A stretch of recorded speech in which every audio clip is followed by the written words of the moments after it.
ஈஸியான chocolate ganache எப்படி செய்கிறதுன்னு பார்க்கலாம். சாக்லேட் எடுத்துக்கோங்க. நான் இங்கே 5 ஸ்டார் டெய்ரி மில்க் ஜெம்ஸ் எடுத்திருக்கேன். உங்களுக்கு வேணும்னா நீங்கள் குக்கிங் சாக்லேட் எடுத்துக்கலாம். இப்போ இதை டபுள் பாயிலிங் மெத்தடில் குக் பண்ண போகிறோம். டபுள் பாயிலிங் மெத்தட்னா பாத்திரத்தில் தண்ணி இருக்கும், அதுக்கு மேலே இன்னொரு பாத்திரம் வச்சு அங்கே சாக்லேட் வைக்கணும் நீங்கள், அப்போ தான் மெல்ட் ஆகும். இது இப்போ தான் டபுள் பாயிலிங் மெத்தட். இப்போ நெக்ஸ்ட்டு க்ரீம் எடுத்துக்கலாம். இப்போ ஹேண்ட் பிளெண்டரால் பிளெண்ட் பண்ணுறோம். இந்த மாதிரி திக்காக இருக்கணும். இப்போ நம்ம மெல்ட் பண்ண சாக்லேட் இதில் ஆட் பண்ணிக்கலாம். இப்போ 2 சேர்த்து நல்லா பிளெண்ட் பண்ணுங்கள்.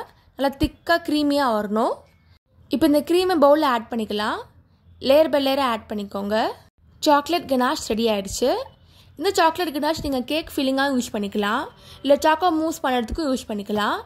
இப்போ மேலே சாக்லேட் கிரேட் பண்ணுறேன். இந்த மாதிரி திருவிக்கோங்க. ஈஸியான சாக்லேட் கனாஷ் ரெடி ஆகிடுச்சு. நீங்களும் ட்ரை பண்ணி பார்த்துட்டு எப்படி இருக்குன்னு சொல்லுங்கள். இந்த மாதிரி சிம்பிள் ரெசிபியில் யூடியூப் சேனலில் போட்டிருக்கேன், அதையும் மறக்காமல் செக் பண்ணி பாருங்கள். தேங்க்ஸ் ஃபார் வாட்சிங். லைக் பண்ணுங்கள், ஷேர் பண்ணுங்கள், சப்ஸ்கிரைப் பண்ணுங்கள்.